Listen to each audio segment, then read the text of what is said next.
familiar names at the top of the table, with Liverpool and Manchester City top of the table after Brighton's monstrous point away to Arsenal, of course, who will take advantage this weekend with some absolute crackers in store. We're going to take a look at it, all of it, next.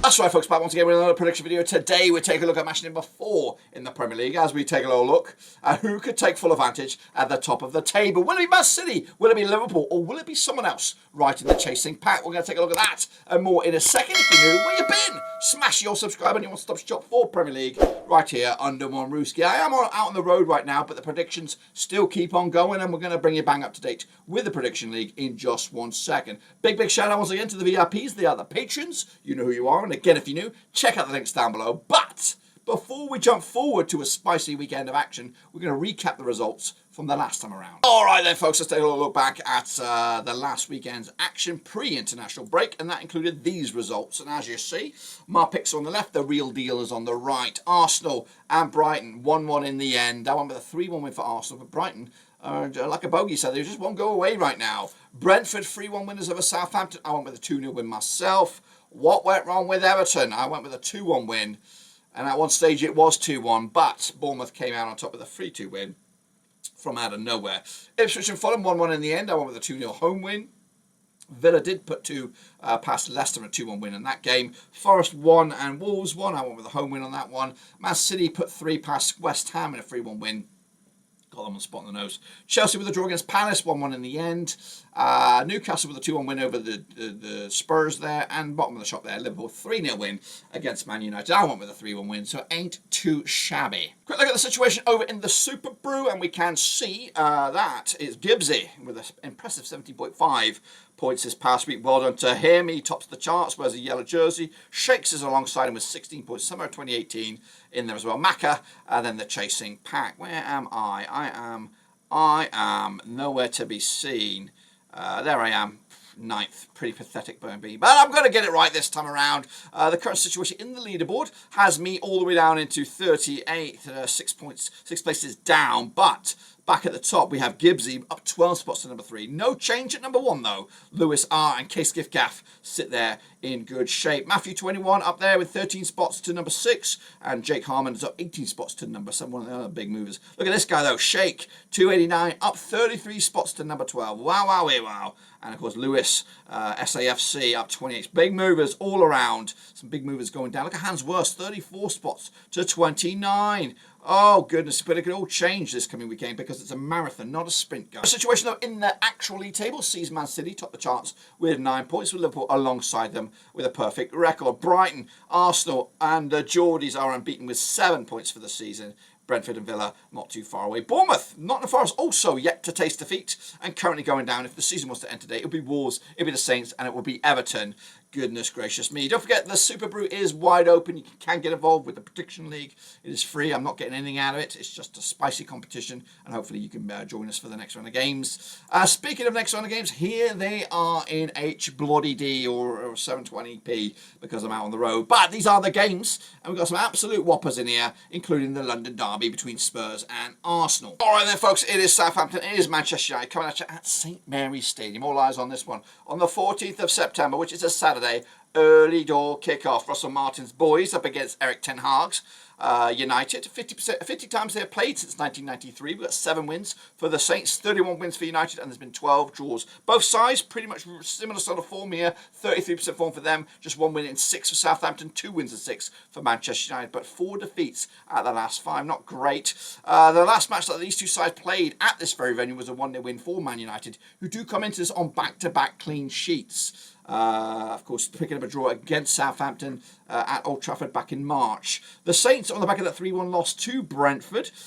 Meanwhile, United on the back of that 3-0 loss to Liverpool. I think this is just the game that United need to have at this point of the season. The bookies go 7-2 is your Southampton, 11-8 on as United, 27-10 is the draw. I am going to go with a 2-1 win for Manchester United. Bounce back and maybe put the Vultures at bay for the time being for Ten Hag. Head on over down to the south coast. It is Brighton Hove Albion up against Ipswich Town. That's right, at the American Express Stadium. Of course, with Brighton, Fabian Husler has done a fantastic job so far adapting to the Premier League with a 92% form for the Seagulls, unbeaten in the last 8 matches, it looks like, up against Ipswich and Kieran McKenna. A lot of hype around him coming to the Premier League, but so far, just the one draw for the season, sitting in 17th spot. Brighton are third, and of course, coming into this with a record against Ipswich of winning 5, losing 6, and drawing 7 of the last 18 that these two sides played, including a 1-1 draw most recently back in February 2017. In fact, Ipswich are unbeaten against Brighton over the last 3, picking up a win and a couple of draws. Speaking of draws, both sides coming into this on the back of draws. Brighton picking up a draw against Aston most recently at London, where Ipswich did duke it out with Fulham at Portman Road. Bookies will find this one probably going in favour of Brighton here. 3-1 on for the victory, 50-4 the draw, and then we do have 50-2 is your Ipswich. I'd love to see Ipswich get a result here, but I just don't think it's going to happen. Going to go with a Brighton 2-0 win at their own place. Over to Crystal Palace now, aka Selhurst Park. Glasner ball finally starting to cook a little bit with Oliver Glasner on 50% form for them right now. Back-to-back games without a loss. Leicester 25% form for them under Stevie Cooper. This match takes place at Selhurst Park on the 14th of September. 46 times they have played since 1993. We have 16 wins for Crystal Palace. We have 17 wins for Leicester. There's been 13 draws between the two sides. But most recently at this very venue, it was a 2-1 win for Palace back in April 2023. But Leicester have had the better rub of the green between these two sides with just 1 loss at the last 6. That was the most recent match. The Palace on the back of a 1-1 draw against Chelsea. Follow that on from a 4-0 win against Norwich.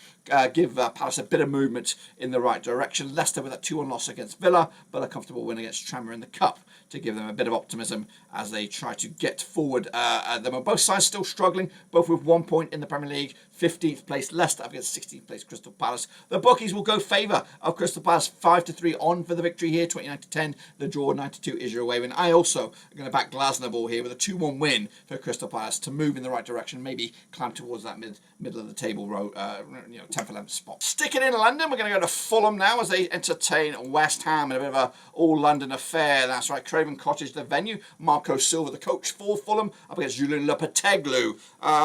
Bit of a mid-table crunch clash at this stage of the season, with both sides sitting in 12th for Fulham and 13th for West Ham. Played 33 times since 2001, just 7 wins for Fulham, 18 wins for West Ham. There's been 8 draws between the two sides. Fulham, though, just 1 defeat in the last 5, 58% form for them, up against West Ham, 50% form for them, winning 3 and losing 3 over the last 6. Last time around at this very venue, it was a 5-0 win for Fulham, who did the double over West Ham last season and didn't concede a goal against them. In fact, they've just got 1 goal against them in the last 3, if you open it up a little bit. Fulham on the back of that 1-1 draw against Ipswich. West Ham with that 3-1 loss against City most recently. But the bookies, again, will find this difficult to separate. 11-8 is your Fulham and 9-4 is the draw. 2-1 is your wave. And I am going with that draw. Point apiece. And I think West Ham will be happier. Fulham will see this as a missed opportunity to get a win under their collar. All right, let's head up back to the northwest as Liverpool entertain Nottingham Forest coming at you over at Anfield. It is Liverpool under Arne Slot, looking pretty good right now, 92% form for them, up against Nuno Espirito Santos Forest, who have yet to taste defeat in the league this season. 58% form for them.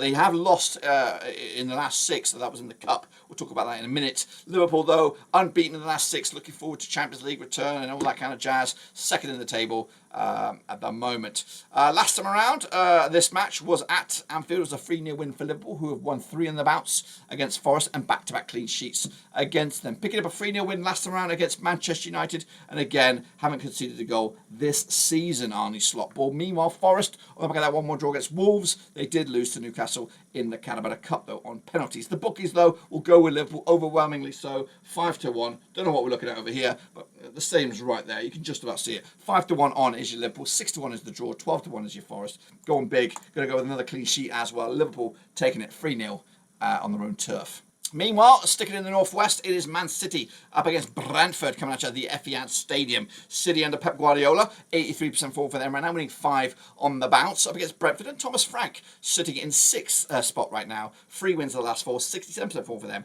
at the moment. 6 times they have played since 2021, these two sides, with City winning 4 of them, Brentford winning 2 of them, and there's been 0 draws between the two sides. Pep's boys, of course, did win last time around. It was just the 1-0 win back in February 2024. Brentford's last victory came in Brentford back in May 2023. And over the last 4, it's been 2 wins and 2 defeats for City against Brentford. So they proved to be quite a sticky opposition. However, the champions coming in on the back of that 3-1 win over West Ham. Brentford also on the back of a 3-1 win over the Saints most recently. But bookies here, 11-2 on for City, overwhelming favourites. 7-1 is the draw, 10-1 is your long shots at Brentford. I'm going to go big as well. I'm going to go big, unfortunately. Big win for City, 4-1 win. Brentford taking an L and a big one at that. Let's go to Aston Villa now as they entertain Everton with Sean Dyche under the cosh at that moment. Villa under Unai Emery sitting in 7th with 50% form for them, winning 3 and losing 3. About to get distracted with the Champions League up on their roster. Everton, though, need to get going. They're rock bottom with 42% form for them. Just 1 win in the last 3, and that win was in the Cup, I imagine. 58 times they played since 1993. 24 wins for Villa, 14 wins for Everton. There's been 20 draws between the two sides, including a draw last time that these two sides played at Goodison Park back in January 2024. They did play 3 times last season, and Everton picked up a win, a defeat, and a draw. And that defeat was the last time they played at Villa Park. It was a 4-0 win for Aston Villa. Got 2 clean sheets out of those 3 matches against Everton. Everton on the back of that 3-2 shambles against Bournemouth. I bet Sean Dyche was giving them what for over the international break. Villa on the flip side, 2-1 win against Leicester at the King Power. The bookies odds for this one, we go Villa 20-9 on for the victory, 10-3 is draw, 21-4 is your win. It's going to be a Villa victory, isn't it? Sean Dyche can work miracles, but not this time. 2-0 win. Villa take it. And back down to the coast now with Bournemouth taking on Chelsea at the Vitality Stadium, aka Dean Court. Bournemouth under Areola up against Enzo Masescas. Chelsea have started to kick back a little bit, haven't they, in recent run of events. Played each other 17 times since 2015. 4 wins for Bournemouth, 11 wins for Chelsea, 2 draws as well. Areola's boys are in 8th in the table with 5 points, 67% form for them. Just 1 defeat of the last 4. In fact, 1 defeat the last 6, if you want to look at it like that. Chelsea on 50% form for them right now, winning 2, losing 2, and drawing 2. And the last time that these two sides played at Bournemouth, it was a 0-0 draw back in September 2023. Chelsea are unbeaten against Bournemouth over the last 5 professional games. 3 wins and a couple of draws. Bournemouth on the back of that 3-2 win over Everton. Chelsea with that 1-1 draw against Crystal Palace. Yeah, looking to kick on. They've actually got an unbeaten run of going now. Back-to-back games in the Premier League. Unbeaten for Chelsea. Maybe they turned a corner. 13-5 is your Bournemouth. 20-19 on is your Chelsea. 27-10 is the draw. I'm going with a victory for Chelsea, albeit just 2-1 win. Hopefully you saw that on the graphic. But next up, we've got a bit of a cracker on our hands. Back to London with a big old game on Sunday night or Sunday day or whatever. It's the old London derby. It's Spurs against Arsenal. It's Postecoglou up against Arteta at the Fancy Pants Tottenham Stadium. Played 71 times since 1993. 16 wins for Spurs, 19 wins for Arsenal, and 26 draws between the two sides. Angie's boys not doing the best at the moment. Just sitting in 10th with 4 points on the season. 42% form for them right now. Just 1 win in 6. Up against Arsenal, 75% form for them right now. Just 1 defeat in the last 6. Sitting in the table in 4th with 7 points for the season. Last time around at this very venue was a 3-2 win for Arsenal, who are unbeaten against Spurs over the last 4. 3 wins and 1 draw. In fact, just 1 loss at the last 6 against Spurs in all venues. Arsenal with that 1-1 draw against Brighton, up against Spurs with that 2-1 loss against the Geordies. But last time they played at home, they put 4 past Everton. The bookies for this one, 27-10 is your Spurs, 13-5 is the draw, and 20-19 on is your Arsenal. Going to give Spurs a bit of a benefit of the doubt here. I think they will not lose this game. Going to go with a 2-2 draw, which again will hurt Arsenal more than it will do Spurs any good. And then wrap it up. I believe this is on Sunday night as well. It's Wolves up against Newcastle, coming at you over at Molineux. Wolves under Gary O'Neill sitting in 18th spot with just 1 point for the season. Up against Eddie Howe's Newcastle United, who are 5th, 92% form for them right now. Could they be back to their very, very best? Well, they've played 23 times since 2003. 5 wins for Wolves, 7 wins for the Geordies, and there's been 11 draws between the two sides. Last time around, though, at this very venue, it was a 2-2 draw. In fact, it's been back-to-back draws between these two sides at Molineux, with the Wolves actually unbeaten against the Geordies over the last 3 at Molineux. In fact, the home side has not lost this game, whether it's Newcastle, whether it is the Geordies, since Wolverhampton, and that's a friendly, I'm not even looking into that, since Wolves beat Newcastle in the Premier League back in December 2018. That was the last time the away side won this game. The bookies for this one, in fact, the Geordies coming into this on the back of a 2-1 win over Spurs. Wolves with that 1-1 draw against Nottingham Forest in the Nuno Espirito Santo derby. 12-5 is your Wolves, 12-5 is your draw, 11-10 is your away win. I'm going to go with the Geordies here to break that cycle. I'm going to go with a 2-1 win for Newcastle to break some hearts, climb the table, and maybe flirt once again with that top 4. There you have it, folks. There you bloody have it. Those are my picks. Be sure to get your own picks in as well using the link to the Super Brew. It is wide open, and hopefully you'll be there with us next weekend. But until then, subscribe, smash the like, catch you later. But until then, guys and girls, we are donezoed.